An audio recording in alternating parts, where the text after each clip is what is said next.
Olá, meus amigos, aqui do Santuário Arquidiocesano de Santa Luzia. Aqui estamos para viver um momento de partilha, de oração. Convido você a nos acompanhar aqui pelas redes sociais do Santuário. Nós estamos aqui com o nosso amigo Tiago, ele que nos ajuda no Santuário. Vamos refletir um pouco sobre a nossa igreja, sobre a nossa fé, sobre os santos da nossa igreja. Seja bem-vindo, Tiago. Muito obrigado, Padre. É um prazer estar aqui com você. O objetivo desse projeto é dar luz à discussão, né?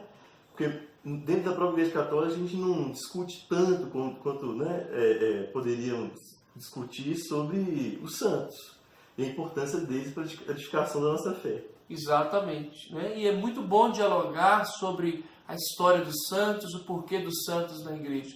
Mas antes de nós conversarmos um pouco, vamos fazer a nossa oração inicial, invocando o Espírito Santo e a intercessão de Nossa Senhora. Em nome do Pai, do Filho e do Espírito Santo.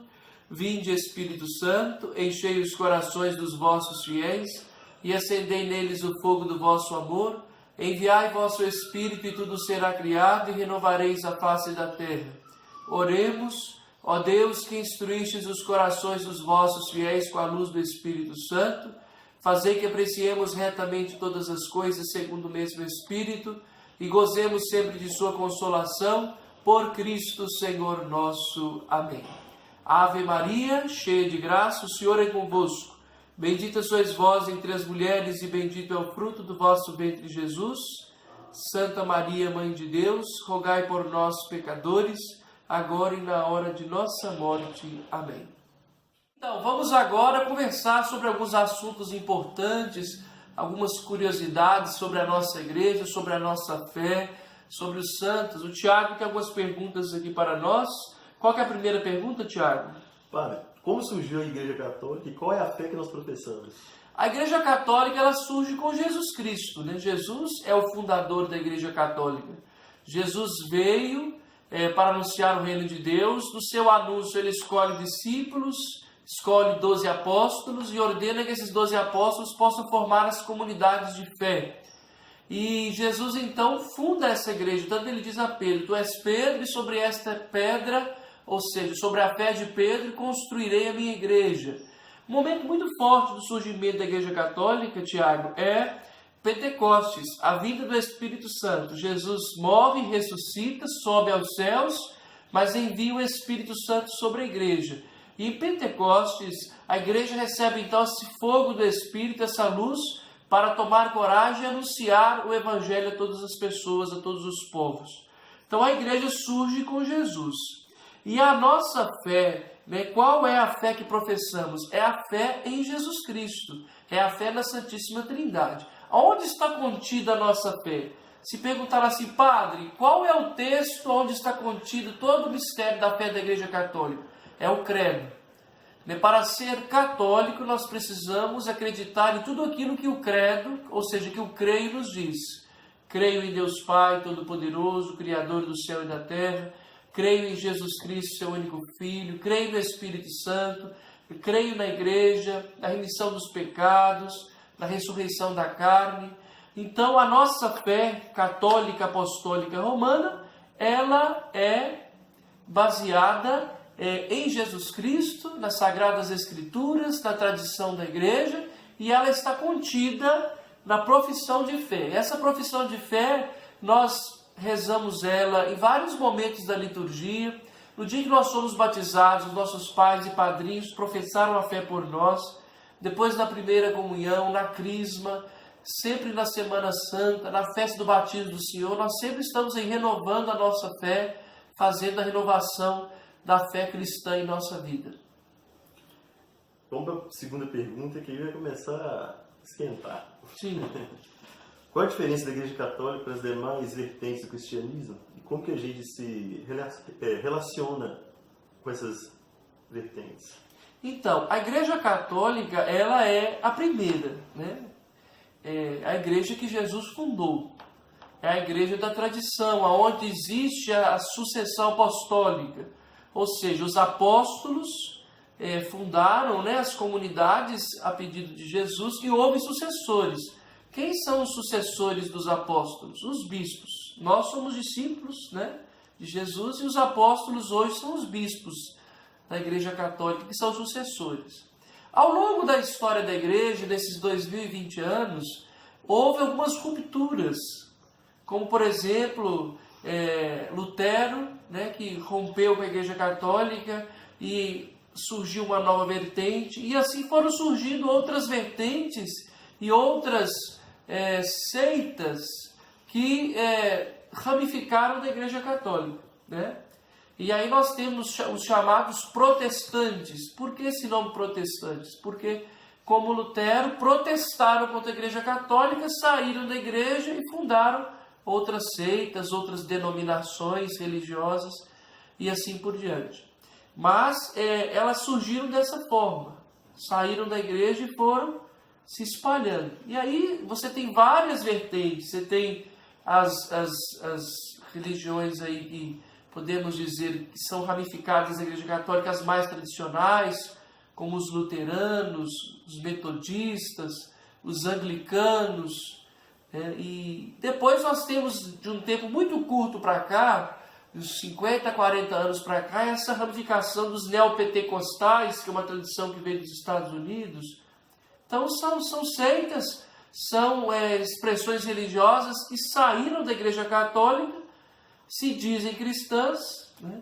Agora a Igreja Católica ela respeita todos, né? Ela não obriga ninguém a ficar nela e respeita. Claro que cada um com seu caminho, com sua doutrina, mas a igreja procura dialogar, respeitar, né? Sempre a fé das pessoas. Isso é muito importante. Nós temos que respeitar a fé de cada um. Cada um tem uma fé, né? E todos têm o direito de professar a fé que quiser. Então a Igreja Católica ela procura fazer um caminho de diálogo e, acima de tudo, de respeito com essas denominações religiosas. Padre, mas em relação, assim, especificamente a Lutero, porque está mais próximo a gente dos irmãos protestantes, do que Lutero essencialmente discordou da Igreja Católica, discordou dos bispos daquela época?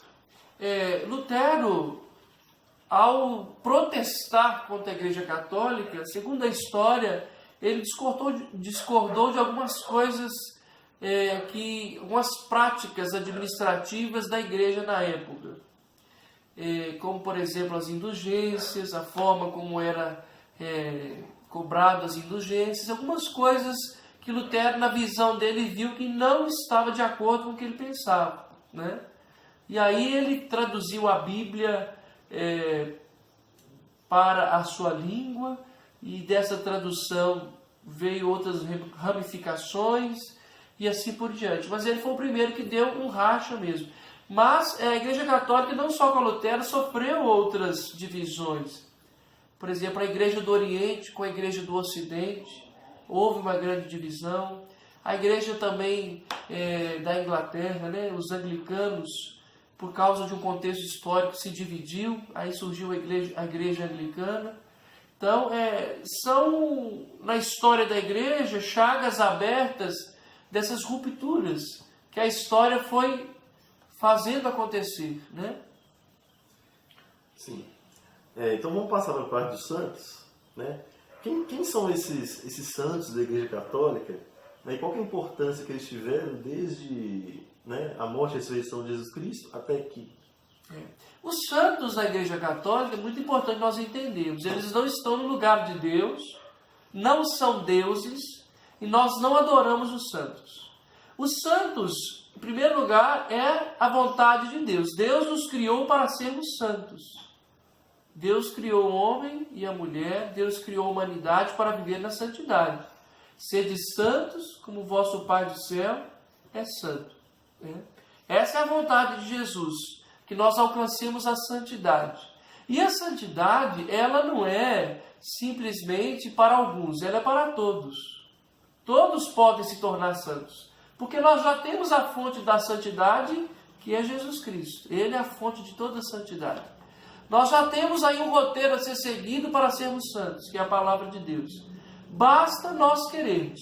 Então a igreja, ao longo da sua história, ela vai nos apresentar uma lista de exemplos para nós, para que nós possamos pensar assim: poxa, se São Geraldo, se Santa Luzia, se Santa Inês, que eram pessoas como nós, conseguiram alcançar a santidade, eu também consigo. Esta lista chama cânon. Por isso, canonizar, ou seja, colocar na lista dos exemplos.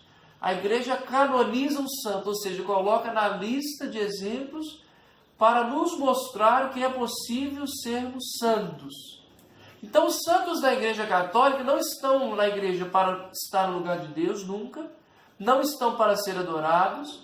Eles estão para ser exemplos e estímulos, para que nós também queiramos ser santos. Né?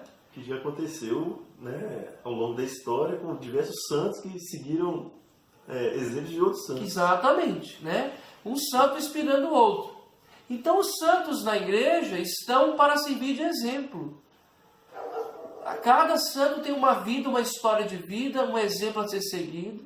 Então, quando nós vimos os santos dentro da igreja, quando nós celebramos o culto dos santos, nós estamos celebrando, na verdade, o culto dos exemplos para nós. Então, ao lembrar, por exemplo, de Santa Luzia, pensar que ela enfrentou tanta coisa e permaneceu fiel e alcançou a santidade em Jesus, nós lembramos que nós também, como Santa Luzia, podemos ser santos. Né? E aí nós temos que diferenciar a imagem do santo, porque tem muita gente que mistura imagem e quadro da pessoa do santo. Uma coisa são as imagens, os quadros, outra coisa são os santos. As imagens, os quadros, as pinturas são realidades representativas. Aproveitando o gancho, explica para o pessoal de casa qual é a diferença entre ídolo e ícone. Os ídolos são aqueles que estão no lugar de Deus e que nós devemos evitar. Né? Nós não podemos ter ídolos, porque ídolo é aquele que ocupa um lugar central na nossa vida. O nosso ídolo é Deus, é o nosso Deus unitrino, Pai, Filho e Espírito Santo.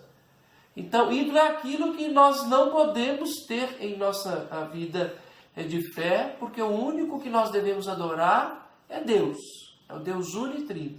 Né? Muito bem, mais alguma pergunta que nós podemos responder? Sim. Padre, essa lista de escolhidos, o cânon, para uma pessoa entrar nela, quais são as condições, quais são os requisitos? E quem que no caso, bate o martelo em relação a isso? Para que uma pessoa seja reconhecida como santa, ou seja, como exemplo para a comunidade cristã, a igreja tem algumas exigências. Primeiro, a vida da pessoa, né, que existe toda uma investigação, um acompanhamento, estuda a vida daquela pessoa, e a pessoa tem que ter as virtudes necessárias para alcançar a santidade, se tornar exemplo para a igreja, né? Para ser colocada na lista, ou seja, no cânon. Tem os milagres que são exigidos, né? Tanto para a beatificação quanto para a canonização.